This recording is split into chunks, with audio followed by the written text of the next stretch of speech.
Hello and let's talk about the coronavirus. Media outlets across the world are in a tizzy ever since the news of the coronavirus appeared a few weeks ago. In India, reports have emerged of 3 people suspected of having contracted the virus being kept under observation. But what exactly is this virus and what are the risks associated with it? What are the steps being taken to ensure that this break is contained, especially in China where it originated? We'll be talking about all this, but first let's take a brief look at the virus itself and some basic facts about it. The virus is actually called the novel coronavirus, and the outbreak was reported in the city of Wuhan in China. So far, nearly 4,500 people have been affected and 107 deaths have been reported, all of which have occurred in China. The coronavirus basically causes respiratory infections. The first case may have occurred as early as in November 2019.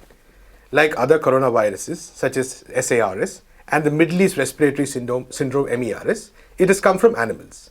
But this can be transferred from human to human, which makes it even more dangerous. The key concern is the range of the severity of the symptoms. Since the virus is still new, its exact potential has not been estimated. But from what has been studied, the fatality rate is estimated to be around 4%, with a transmitting ratio estimated to be about 1.4 to 2.5%. Symptoms of this virus are quite similar to other cases of flu. People suffer from cough, fever, and breathing problems. It causes pneumonia.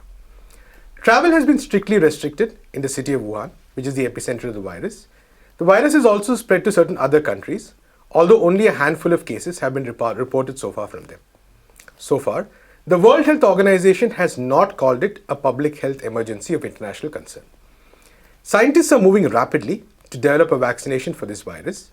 However, to administer it across such a large affected population is going to be a challenge. The Chinese government is responding very swiftly to contain the spread of the virus and has taken a number of measures for this. And in today's discussion, we'll be talking about this.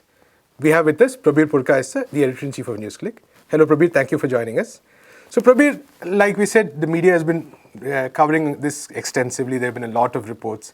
Quite a lot of it is actually almost in the lines of fear-mongering. It looks like the apocalypse is coming on this world with this fever. So could you talk a bit about what exactly is happening in China with regard to the response? Let's first take a step back and look at the coronavirus issue that you raised. Essentially, coronavirus is also the common cold. It's also flu. So let's not think the coronavirus is something which is extremely dangerous. Right. It is from benign to dangerous variants. And this particular variant, which has come from essentially an animal reservoir, probably bat population as it looks like right now, is therefore novel to the human beings.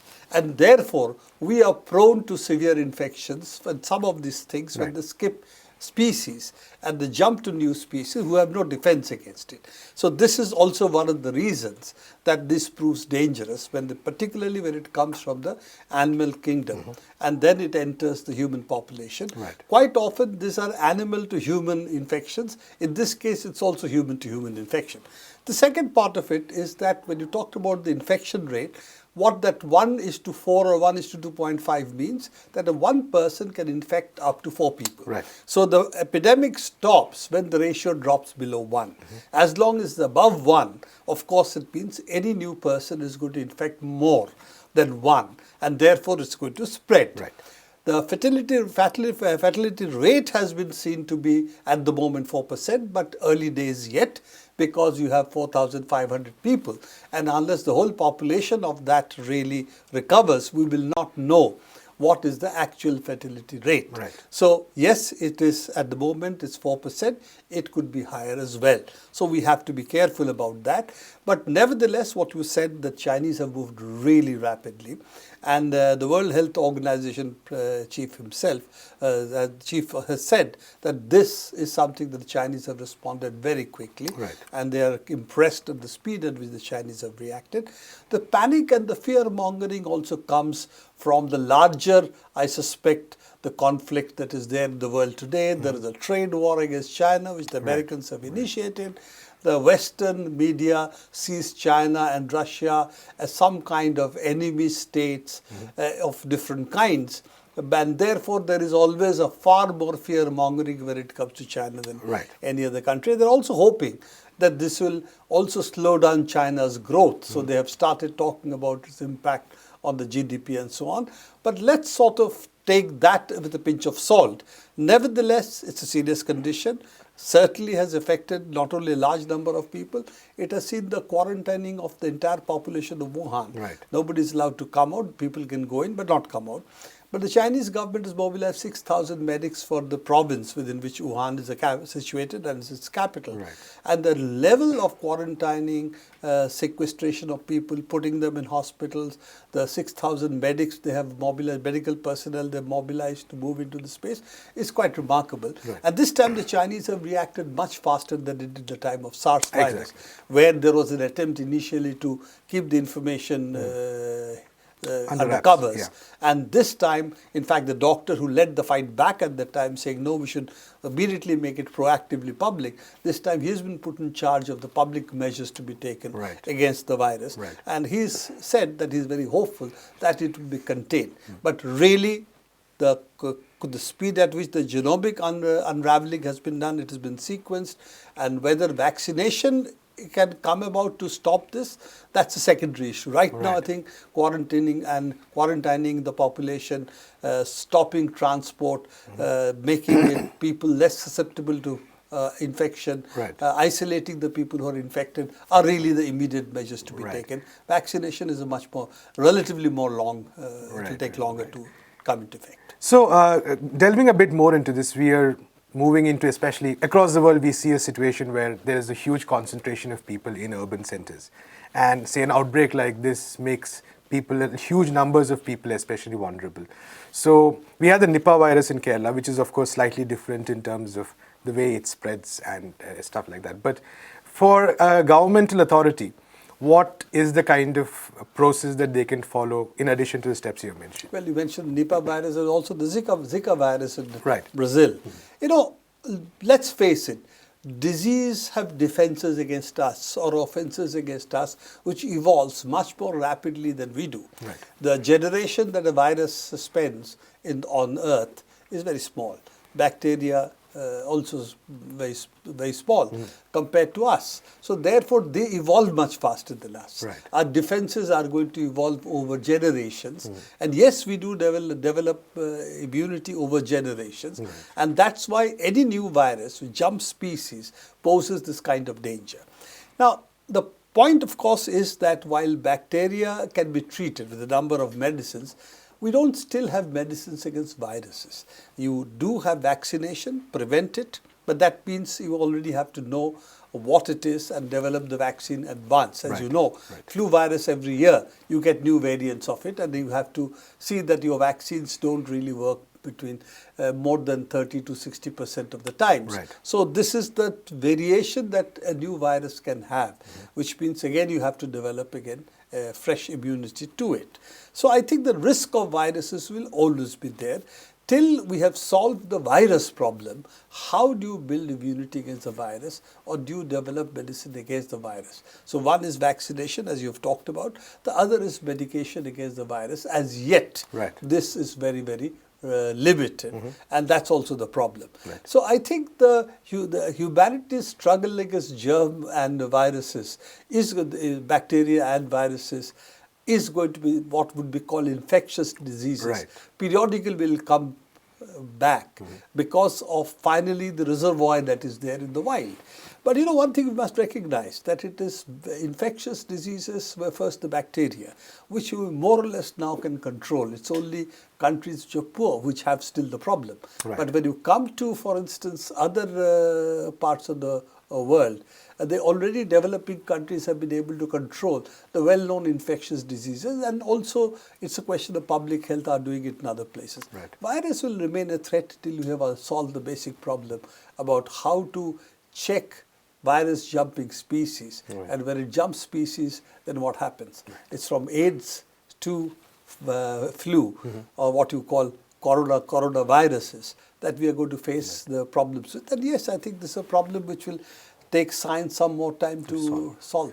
But I guess the one answer is that a strong public health mechanism is essential, because the one interesting thing that China has shown is the scale it is mobilized on. Whereas if it were the West, where budget cuts are taking place in the health sector so extensively, or even in India for that matter, the question of whether it would be able to mobilize so much resources is a big one.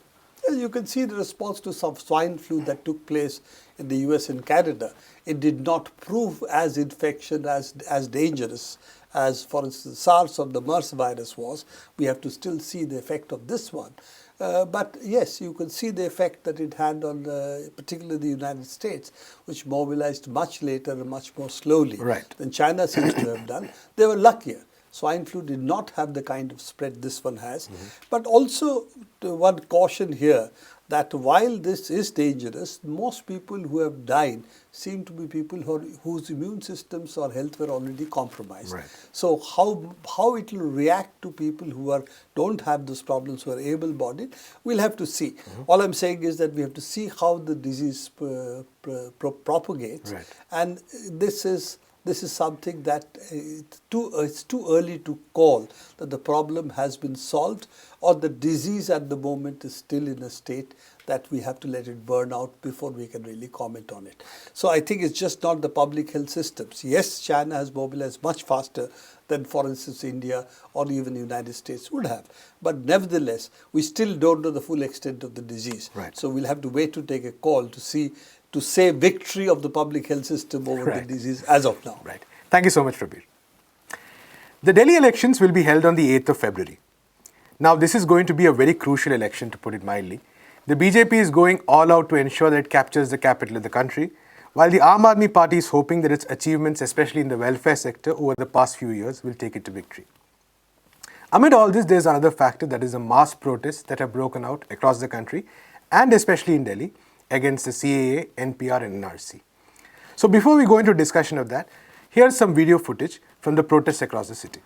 इस time पे हर गली हर मोहल्ले में protest चल रहा है, जो कि शायद किसी को दिख नहीं रहा। लेकिन जाफराबाद में एक जो शिक्षा की क्रांति है और एक जो अवेयरनेस है, एक जो भारत को लेकर एक इसके अंदर अवेयरनेस आती है कि हाँ नहीं, ऐसा नहीं होना चाहिए, जो हो रहा है वो गलत है, उस चीज़ को मीडिया कवरेज नहीं करता। में शर्म आ रही है, ये कैसी सरकार है? आज से पहले कोई भी सरकार आई, किसी ने कभी भी उन पे उंगली नहीं उठाई। आज छोटे छोटे बच्चे थू थू कर रहे हैं, इनको शर्म आनी चाहिए। पहली बात ये कहते थे बेटी बचाओ बेटी पढ़ाओ, कहाँ है वो बेटी? सड़कों पे बेटी निकली पड़ी है। आप देख सकते हैं यहाँ ये कर रहे हैं, जाफराबाद वाले और सिलमपुर वाले जो कर रहे हैं वो पीसफुल प्रोटेस्ट था, वो कर रहे हैं।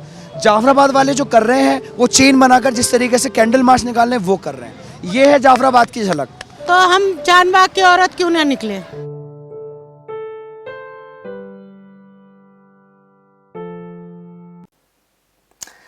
We have with us Sumedha, our reporter, who has been covering extensively both the protests as well as the election campaign. Thanks, Sumedha, for joining us. Thank you. Sumedha, you have been going to many of these protest sites, speaking extensively to these people. What is the mood on the protest sites, and how does it kind of tie into the elections that are going to take place? Yeah, so currently Delhi has over 10 24/7 protests that are happening. And one thing that needs to be recognized is that these are largely Muslim areas, of course, and support is pouring in from all quarters, from students to common citizens, everyone, and of course the civil society members are playing a huge part here, and they're joining in to say that the movement will go on. So this is a very big issue that is currently very visible on the streets of Delhi, and for it to come at a time when Delhi is going to vote on February 8th for its 70-member assembly, it's a very crucial phase. And both the Aam Aadmi Party, the Congress and the BJP are of course trying to capture in as much of this momentum as they can. And like you rightly mentioned, the Aam Aadmi Party is very keen on pushing its welfare schemes, but also I think there is an understanding on the ground of the fact that the CAA-NRC protests and the anger of the people on the ground cannot be ignored. So we've been seeing over the past few days that there are efforts which are being made by both Congress and the Aam Aadmi Party to reach out to the protesters as well. One thing which is very clear, which establishes the direct link between the protests and the elections, is just how rattled BJP is with the protests. So currently, I think in the last 24 hours as well, especially, we've seen a surge in the kind of comments or hate speech that is being made specifically to target the protests, which are automatically bringing it up on the election agenda. Even if the protesters on the ground are very specifically focused on CAA and NRC and how does it affect their community, how it affects the constitution of the country and our secular fabric. The BJP has made sure that this assumes center stage over welfare or over issues of electricity, water and good governance, which the Aam Aadmi Party very strongly is trying to propagate its work on.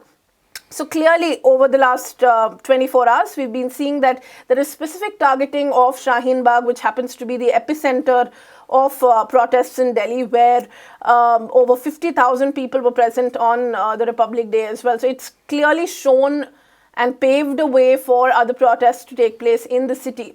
As far as Shaheen Bagh is concerned and people over there are concerned, they're very clear that we are standing here for our rights. We know that this act is discriminatory and we will not go back.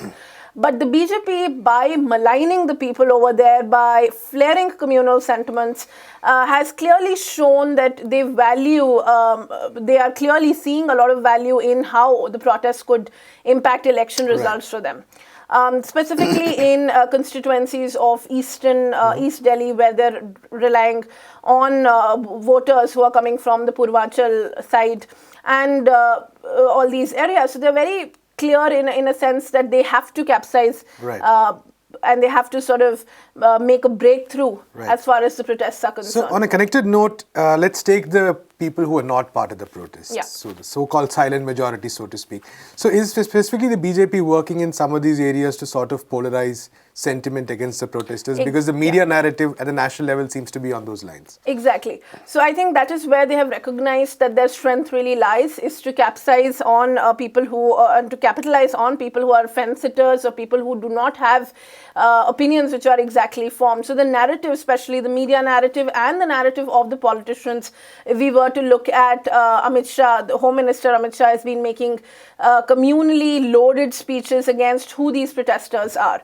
So we see that there is a clear narrative of hyper-nationalism which is being pushed, which is to say that people who are protesting are not nationalistic. And today we saw that there was another comment which was made about how these people will be, essentially the Muslims, will be raping Hindu women and things like that. So they're very clear in terms of the kind of communal polarization that they want to do. Now, essentially what has happened is that it has shifted attention from the main agenda, which is good governance, right? So NewsClick extensively is been covering marginalized communities which are most affected by welfare schemes. So we've been speaking to factory workers, we've been going around in labor colonies, we've been speaking to women on the ground about what their needs are. So these issues are virtually disappearing from the narrative of the politicians as well as the mainstream media narrative. So when we go to labor colonies, when we meet women, when we meet industrial workers, these issues come forward, which is of minimum wages, which is of inclusive workspaces, and talking about, again, the most basic amenities which should be available to the citizens of Delhi, which is water and electricity and shelter. So I think in the whole rhetoric and amidst the protests, the electoral issues which should actually matter are disappearing. Thank you so much, Sumedha. Thanks. That's all we have for this episode of Let's Talk. We'll be coming to you every day, Monday to Friday at 3 p.m. with some of the major issues from India and across the world. See you tomorrow.